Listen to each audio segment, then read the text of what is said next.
낙심치 않고 사는 인생의 비결에 대해서 말씀 증거하도록 하겠습니다.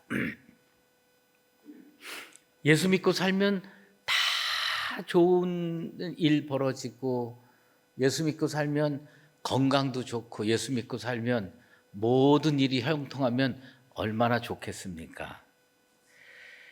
그렇게 되길 바라죠. 최근에 어떤 성도가 저를 찾아와서 정말 간절하게 기도 부탁을 했습니다.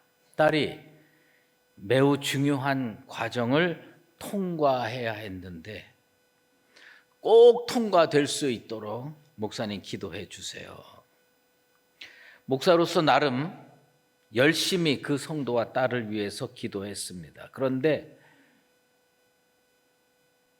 그분의 얼굴을 얼마 전에 보니까 그 과정을 딸이 통과하지 못한 것 같습니다. 그 성도와 그 자식을 생각하니 그 얼마나 절절했습니까? 참 가슴이 아팠습니다. 그러나 제가 한 가지 더 기도한 게 있습니다. 낙심하지 않게 주시옵소서. 제가 그렇게 기도할 수밖에 없었습니다. 어떤 선교사가 선교하는 일을 마치고 고국으로 돌아갔습니다. 선교지에서 돌아올 때에 그는 누군가 나와서 박수 쳐주고 누군가 나와서 잘했다고 칭찬해 주겠지라고 생각했는데 아무도 나온 사람이 없었습니다. 하나님께 그렇게 실망하고 낭망해서 따졌습니다. 평생 주의 일 열심히 하고 돌아온 나를 왜 아무도 반겨주지 않는 겁니까? 그때 하나님은 그에게 그런 대답을 주셨답니다.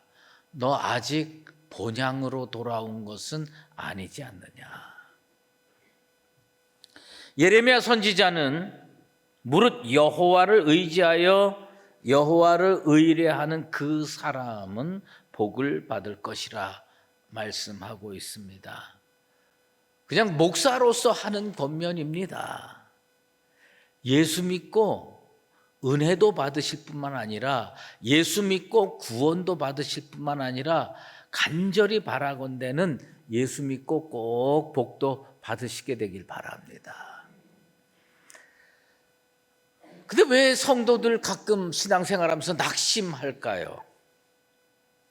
사도 바울이 2차 전도 여행 중에 교회를 하나 개척을 했습니다. 고린도 교회입니다. AD 50년경에 1년 6개월, 1년 반 동안 고린도에 머물면서 복음 전해가지고 교회를 설립했습니다. 그게 고린도 교회입니다.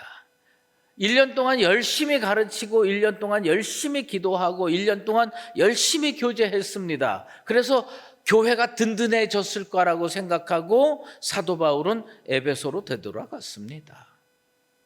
그런데 이 교회에 문제가 생기기 시작했습니다. 이 교회에 어떤 문제가 생겼느냐? 이단 사설들이 자꾸 들어오는 겁니다. 거짓 교사가 들어옵니다. 그러면서 왜 꼭 그런 식으로 신앙생활을 해야 되느냐 얘기해서 신앙의 순결이 무너지기 시작합니다. 그리고 고린도라는 도시가 흥왕하고 물질적으로 발전하다 보니까 이 세속 문화가 고린도라는 도시에 엄청나게 들어와 가지고 예수 믿는 사람들이 제대로 예수 믿기가 어려운 문화가 형성됐습니다. 그래서 사도 바울이 그 교회를 떠난 지 3년 만인 AD 55년경에 에베소에서 고린도 교회 성도들의 회개를 촉구하는 편지를 보냈습니다. 그 첫 번째 편지가 고린도 전서입니다. 그런데 이 고린도 전서를 받고 고린도 교회 성도들이 다 회개하고 주님께로 돌아왔으면 고린도 후서는 쓰여지지 않았을 겁니다. 그런데 고린도 후서를 왜 썼느냐? 고린도 전서 쓴 다음에 6개월 만에 쓴 겁니다. 왜 이렇게 짧은 기간에 다시 편지를 쓸 수밖에 없었을까? 그것은 뭐냐면 세속 문화가 교회를 침투해 들어왔습니다. 영혼의 순교를 지킬 수가 없었습니다. 그래서 예수 잘 믿고 살려고 하는 사람들이 낭망하고 좌절합니다. 그래서 6개월 만에 고린도 후서를 써서 고린도 교회에 보냈습니다. 사도 바울은요, 고린도 전서 쓸 때만 해도 그런 분위기가 아니었어요. 그런데 이 고린도 후서 쓸 때 너무너무 안타까운 거예요. 예수 잘 믿으려고 하는 사람들이 좌절해 있는 거예요. 예수 잘 믿으려고 하는 사람들이 낙심하고 있는 거예요. 그래서 이 고린도 후서를요, 눈물의 서신이라고 별명이 붙어 있습니다. 사도 바울이 눈물 흘리면서 이 편지를 보낸 겁니다. 고린도 교회 성도들이 예수 믿고 난 후에 세상에 나가서 믿음으로 사는 게 결코 순탄치 않았습니다. 심지어 교회 내에서도 거짓 교사들이 신앙의 근간을 쥐고 흔드는 겁니다. 내가 믿음 가지고 세상에 사는 게 이렇게 힘들구나. 현실의 벽이 이렇게 높구나 생각이 들었습니다. 그래서 많은 성도들이 낙심했습니다. 여러분, 고린도 후서에 많이 등장하는 단어들이 몇 개 있는데 그 중에 대표적인 단어가 뭐냐면 낙심이라는 단어입니다. 낙심.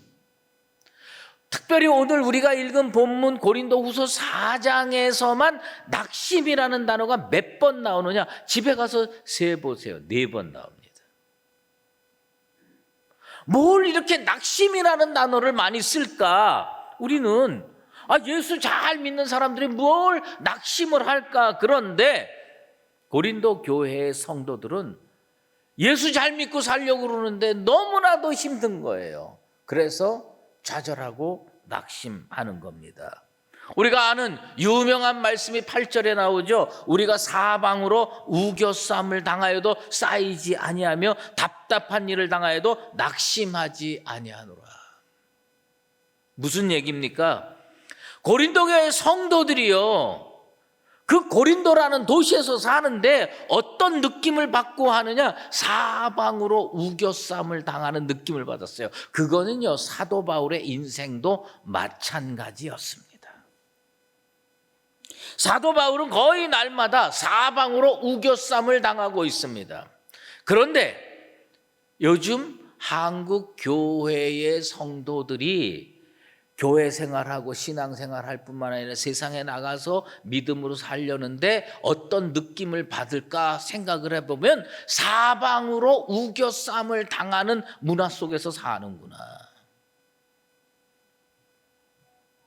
사도 바울 같은 믿음의 사람이 어디 흔합니까? 정말 특출난 분이잖아요. 그런데 사도 바울이 오직 예수 십자가만 붙들고 우리가 감히 흉내낼 수 없을 정도로 철저하게 믿음 생활해 나갔는데 그도 힘들었어요. 그도 어려웠어요. 그도 고달팠어요. 그도 괴로웠어요. 하나님께서요, 가끔 보면 성도의 간구를 정말 잘 들어주실 때가 있어요. 그런데 어떤 때는요, 그렇게 매달려서 간절히 기도해도 들어주시지 않을 때가 있습니다. 저는 어떤 성도가 기도 부탁을 했는데 들어주시지 않을 때 옆에서 그런 말 하는 거 많이 들었습니다. 하나님께서 들어주시지 않을 때는 다 이유가 있어. 또 다른 응답을 예비해 놓았기 때문이야. 우리 이렇게 쉽게 얘기하면 안 됩니다. 그게 그런 게 아니에요. 우리가 어떻게 하나님의 뜻과 하나님의 섭리를 다 알 수 있겠습니까? 믿음으로 간구하면 우리 하나님께서 들어주신다고 약속했잖아요. 그러면 기도하면 100% 응답돼야 되는 거지요. 그런데 그게 그렇게 쉬운 일이 아닙니다. 우리의 부족함도 있고요, 하나님의 뜻이 다른 곳에 있을 수도 있는 겁니다. 제 개인적인 경험으로 보면요, 어떨 때 기도하면요, 기도하자마자 응답될 때가 있어요. 그때 진짜 살맛 나죠. 야, 신앙생활이라는 게 이런 거구나. 기도하자마자 딱 응답되는 거예요. 나는 우리 성도들이 좀 이런 삶을 많이 살게 되기를 간절히 기도하고 축복합니다. 그런데 어떤 때는요, 그렇게 주의 종이 매달려서 기도합니다. 하나님 이거 꼭 들어주셔야 됩니다. 하나님 이거 꼭 들어주셔야 우리 교회도 좋고 성도들에게도 좋습니다. 내가 볼 때는 명분도 있고 정말 내 개인적인 무슨 욕심이나 이런 거 하나도 없이 기도를 해도 안 들어주실 때가 있더라는 이야기입니다. 그 과정에서 믿음이 연약한 사람들은 흔들리게 돼 있어요. 믿음이 연약한 사람들은요, 낙심하게 되어 있습니다. 그런데 사도 바울이요, 연약한 우리에게 낙심하지 말라고 당부를 합니다. 어떤 책에서 읽은 조그만 예화인데 참 수긍이 가요. 어느 날 마귀가요, 그리스도인들을 넘어뜨리는데 사용했던 모든 도구와 방법을 경매 처분한다고 광고를 낸 거예요. 그리고 많은 구매자들이 모여들었습니다. 도대체 어떤 방법으로, 어떤 도구로 쓰러뜨렸을까? 어떤 도구로 그리스도인들을 망하게 했을까? 이 구석 저 구석에 많은 도구들이 있어요. 그걸 다 싸게 판다는 겁니다. 그래서 사람들이 뭐 사고, 뭐 또 다른 마귀가 사고 뭐 이랬죠. 그런데 저 구석에 이것은 절대로 팔지 않는다라는 팻말이 하나 붙었는데 거기에 뭐라고 써 있느냐? 낙심이라고 써요. 낙심. 낙심은 마귀가 사용하는 최고의 도구라는 뜻입니다. 크리스천을 쓰러뜨리는데 낙심보다 좋은 도구가 없다는 거예요. 낙심의 마음을 성도의 심령 속에만 딱 심어주면 교회가 흔들린다는 거예요. 낙심의 마음을 성도의 마음 속에 딱 심어주면 그 사람이 예수 믿는 거 포기할 가능성이 많다는 겁니다. 낙심이 딱 들어가면 얼마든지 쥐고 흔들 수가 있다는 겁니다. 그래서 마귀가 버릴 수 없는 도구, 마귀가 그리스도인들을 넘어뜨리는 데 사용하는 버릴 수 없는 도구는 낙심이라고 하는 겁니다. 여러분, 왜 낙심하지 말아야 되느냐? 여러분 마음속에 낙심이 딱 들어가서 좌정할 때에 그게 그거로 그치지 않는다는 겁니다. 영혼이 쓰러지고 인생이 넘어지게 되어 있다는 겁니다. 사도 바울이요, 우리에게 낙심하지 말라 그러고 그냥 잘 사세요 그런 게 아닙니다. 믿음으로 이 험한 세상을 이겨내고 살아갈 수 있는 비결을 세 가지 오늘 말씀을 통해서 제시했습니다. 첫 번째로는 뭐냐면 속사람이 날마다 새로워져야 된다는 겁니다. 속사람이 새로워지지 않으면 낙심하게 되어 있다는 거예요. 여러분, 성령으로 속사람이 날마다 새로워지게 되기를 축원합니다. 사람이 나이가 들수록요, 육체는 점점 낡아집니다. 성경은 겉사람이 낡아진다고 표현했습니다. 물론 요즘에는요, 나이 드신 분들도 치열하게 운동을 해서 젊은이 못지않은 육체 건강을 유지하는 노인들이 꽤 많이 존재합니다. 저한테요, 근육 자랑한 장로님, 안수집사님 여러 대입니다. 자기 대단하다는 거예요. 네. 그렇다고 해도요, 세월이 지나면요, 오는 백발 어떻게 맞겠습니까? 꽤 오래전에요, 제가 지하철을 탔어요. 근데 저보다 나이 많아 보이시는 어떤 분이 나보러 어르신 여기 좀 앉으시라고. 나 그래서요, 그때 물 드린 거거든요, 검은 물을. 왜 드렸냐? 나보러 어르신 여기 좀 앉으라는 겁니다. 근데 뭐 요새는 포기하고 뭐 물도 안 들이지만, 여러분, 우리 교회에 나이 드신 성도가 꽤 많이 있어요. 요한회, 한나회, 또 은퇴원로 장로님들 얼마나 나이가 많이 드세요. 그런데 제가 그분들을 언제 처음 봤냐면 지금으로부터 45년 전에 처음 봤어요. 45년 전에 처음 봤을 때 그분들은 어땠냐면요, 진짜 홍안의 아름다운 젊은이였습니다. 여러분들 지금 보면요, 다 뭐 이렇게 쭈그리고 다니고 힘없어 보이고, 그런데 그분들이 45년 전에는요, 이건 내가 본 거예요. 날아다녔어요. 그냥 날아다녔어요. 그런데 세월이 지나는 걸 어떻게 막을 수 있겠습니까? 전도서 기자가 이런 표현을 씁니다. 나이가 들면요, 집 지키는 자가 떤다는 겁니다. 손이 떨리고 발이 떨리는 거예요. 힘 있는 자가 구부러진답니다. 맷돌질 하는 자가 맷돌질을 그치게 된다는 거예요. 이게 이가 다 빠졌다는 얘기잖아요. 예. 그 다음에 살구나무에 꽃이 핀다고 그랬어요. 이거 검버섯 나고 그러는 거 아니겠습니까? 얼마나 힘이 없느냐, 메뚜기도 짐이 된다는 거예요. 그런 정도로 나이가 든다는 겁니다. 그런데 나이가 드는 건 어떻게 하겠습니까? 육신의 겉모습이 후패해지는 거 뭐 어떻게 하겠습니까? 그런데 여러분, 절대로 경험해서는 안 되는 거, 노년에 하나님 믿는 일 실패하지 않게 되기를 바랍니다. 속 사람이 새로워져야 돼요.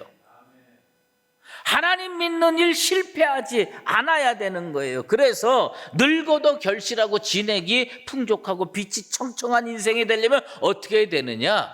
나이 들어도 매일매일 주님께 가까이 가고 말을 말씀으로 단련시켜서 여러분들의 심령은 청년보다 더 강건하게 되기를 주의 이름으로 축원합니다.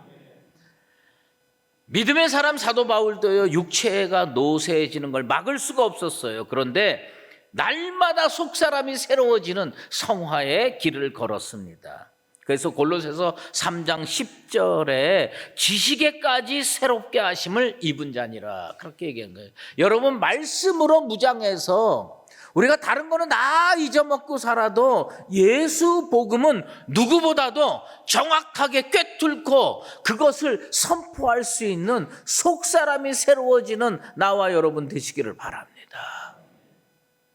두 번째로는 영광스러운 미래가 약속되어 있습니다. 우리는 어떤 사람들이냐? 영광스러운 미래가 약속되어 있습니다. 사도 바울이 진짜 어려운 환경 속에서 살았습니다. 그럼에도 불구하고 기쁘게 살 수 있는 거예요. 그건 뭐냐면 미래가 밝기 때문입니다. 미래가 어두운 사람은요, 지금 아무리 좋은지 고대광실에 살아도요, 어둠침침하게 살지만 아주 조그마한 집에 살면서 여러 가지 열악한 환경 속에서 살아도 미래가 밝은 사람은요, 얼굴이 환해지게 되어 있습니다. 사도 바울은 어떤 사람이냐? 영광스러운 미래가 자기 앞에 놓여 있는 것을 깨닫고 알았던 사람입니다. 그래서 지금 환난 당하는 거 나중에 받을 영광과는 좋게 비교할 수 없다고 고백했어요. 오늘 본문에 17절에 뭐라고 되어 있냐? 환난은 경하고 영광은 중하다. 참 가슴에 와닿는 표현이에요. 한번 따라해 보십시다. 환난은 경하고 영광은 중하다. 무슨 얘기입니까? 이 말씀이 사도 바울이 직면하고 있는 환난은요, 우리가 생각할 때 어마어마한 환난이에요. 정말 무거운 환난이라고 여길 수밖에 없어요. 채찍질 맞지요, 돌팔매 맞지요, 그 다음에 뭐 강도에 위협당하죠, 강물에 위협당하죠. 별거를 다 당하면서 지냈는데 이 사람이요, 이걸 어떻게 느끼느냐? 환난이 경하다는 거예요. 왜요? 자신의 미래에 비교하면 이건 아무것도 아닌 거예요. 예. 우리가요, 육신의 고난이 있을 수가 있어요. 질병도 생길 수가 있어요. 암이 무슨 경한 겁니까? 암 걸리면 그게 가벼운 거예요? 아니에요. 무거운 거죠. 하지만 영원한 미래를 바라볼 수 있으면 이걸 가볍게 여기고 낙심하지 않고 뛰어넘을 수가 있습니다. 사도 바울이 어떤 사람이었느냐? 누구보다도 환난이 심했는데 이걸 가볍게 여기는 거예요. 왜? 본인의 미래, 영광스러운 미래. 하나님은 나에게 장차 의의 면류관 씌워줄 거다. 이 믿음 가지고 환난을 가볍게 여기고 영광을 중시하면서 믿음으로 승리하며 살 수가 있습니다. 우리 사는 게 얼마나 힘들어요? 어떤 시인이 그 물가에서 외가리가 물고기 잡는 장면을 포착해서 쓴 시가 있죠. 물속을 들여다보고 저녁거리 찾는데 그 외가리 우아한 긴 목을 길게 빼고 오래 숨죽였다가 있는 힘을 당해서 물고기 발견하니까 물속에 머리를 팍 쳐박는 거예요. 그러면서 이 시인이 깨달았던 게 있어요. 그게 뭐냐? 사는 일이 정말 어려운 모양이구나. 사는 일이 정말 어려운 일이구나. 사는 일이 정말 어렵기 때문에 많은 사람들은요, 인생을 힘들게 느끼고 인생을 무겁게 느끼는 거예요. 와, 왜 이렇게 힘들어? 왜 이렇게 무거워? 그런데 미래가 밝은 사람은 그 인생을 가볍게 여길 수가 있어요. 왜요? 주님이 우리에게 장차 큰 은혜와 축복을 허락해 놓으셨기 때문입니다. 여러분, 이 믿음의 경지로 나아가게 되기를 축원합니다. 그리고 이 두 번째와 세 번째가 다 비슷하지만 조금 다른 건데, 그것은 뭐냐면 보이지 않는 것에 눈을 떠라. 보이지 않는 것에. 우리의 눈은요, 보이는 것에 집중하는 경향이 있어요. 예? 집 좋은 거 바라보면 가지고 싶고, 자동차 좋은 거 가면 아우 저거 나도 가지고 싶고, 예? 남들이 가진 거 다 뭐예요? 보이는 것에 집중하기 때문에 낙심이 더 되는 거예요. 난 여러분들이 좋은 집에 살지 말라, 좋은 차 타지 말라 그 얘기하는 거 아닙니다. 거기에 집중하지 말라는 겁니다. 그래서 사도 바울이 우리에게 어디에 집중하고 살아야 되는지를 가르쳐 주고 있어요. 그게 뭐냐?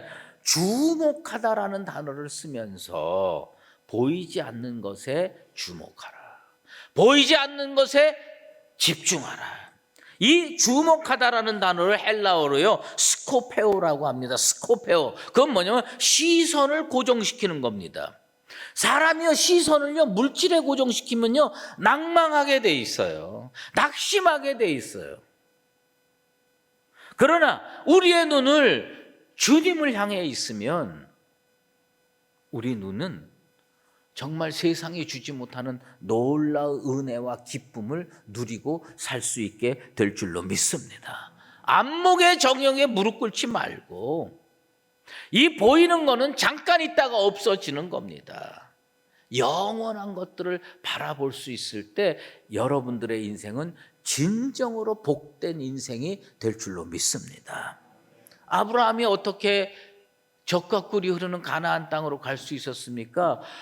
보는 것에 만족하지 않았어요. 갈 바를 알지 못해요. 어디로 갈지 몰라요. 그런데 갈 데야 우루 얼마나 집도 있고 아버지도 있고 친척도 있고, 그 본토 친척 아버지의 집을 싹 다 정리하고 어디로 갑니까? 보이지 않는 것을 향해서 걸어가는 겁니다. 우리의 믿음의 과정은 어떤 거냐? 보이는 것에 집중하면 한 발자국도 내딜 수가 없는 인생이에요. 우리는 어디를 향해 가느냐? 보이지 않는 것을 향해 갈 수 있을 때 그게 진짜 믿음이고 하나님께서요, 큰 은혜와 축복을 주시게 될 줄로 믿습니다.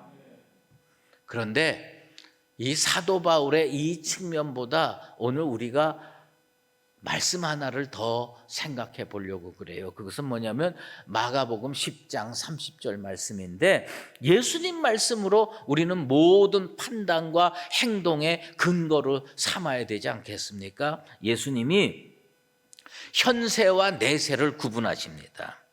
예수께서 이르시되 내가 진실로 너희에게 이르노니 나와 복음을 위하여 집이나 형제나 자매나 어머니나 아버지나 자식이나 전토를 벌인 자는, 그게 뭐냐면 예수 믿는 사람이에요. 예수 믿는 사람은 현세에 있어서, 예수님께서 분명히 이렇게 말씀했어요.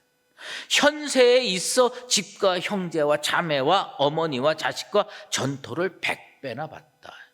뭐예요? 축복을 100배나 받는다는 겁니다. 저는요, 이 말씀을 가감하고 싶지 않습니다. 난 그냥 문자 그대로 있는 그대로 믿게 되길 원합니다. 예수 제대로 믿으면 현세에서도 100배의 축복을 받는 우리 수유제일교회 성도 되기를 주의 이름으로 축원합니다. 그리고 내세에 영생을 받지 못할 자가 없느니라. 여러분, 영생도 받으시고요, 이 현세에도 낙심하지 않고 축복도 받게 되기를 바랍니다. 현실에만, 보이는 것에만 눈을 고정시키지 마십시오. 오히려 진짜 은혜 받고 진짜 축복 받으려면 주님이 우리가 보기를 원하는 보이지 않는 것에 눈뜨는 나와 여러분 되시기를 바랍니다. 사랑하는 수유제일교회 성도 여러분, 여러분의 인생이 현실에 얽매여 있으면 낙심하게 돼 있고, 이 낙심은 마귀의 도구입니다. 보이지 않는 것 바라보시고 정말 주님이 나와 함께 하심을 믿으면서 믿음으로 승리해서 우리 주님으로부터 잘하였도다 착하고 충성된 종아, 큰 은혜와 축복을 이 현세에도 받으며 내세의 구원으로 이어지는 복된 성도의 삶이 되시기를 예수 그리스도의 이름으로 축원합니다. 기도하겠습니다. 하나님 아버지, 감사합니다. 아버지 하나님 앞에서 우리가 어떤 것을 느끼고 살아야 됩니까? 우리가 현실에 얽매여 있으면, 우리 눈이 현실에 고정되어 있으면 우리는 하나님을 바라보지 못하고 주님을 바라보지 못하고 낙심하게 되어 있습니다. 사도 바울은 내가 당하는 환난이 경하다고 이야기했습니다. 왜 그러냐? 장차 받을 영광이 중하기 때문이라고 얘기를 했습니다. 속사람이 새로워지게 도와주시고 영광스러운 미래가 약속되어 있음을 믿음으로 깨닫게 도와주시고, 보이지 않는 것에 눈뜨는 성도가 되어서 하나님께서 주시는 현세의 축복과 내세의 축복을 아울러 받아서 걸어가는 믿음의 사람들 되게 도와 주시옵소서. 예수 그리스도의 이름으로 기도드리옵나이다. 아멘. 이제는 우리 주 예수 그리스도의 은혜와 하나님 아버지의 극진하신 사랑하심과 성령의 인도하시고 교통하심이 세상 일로 낙심하지 아니하고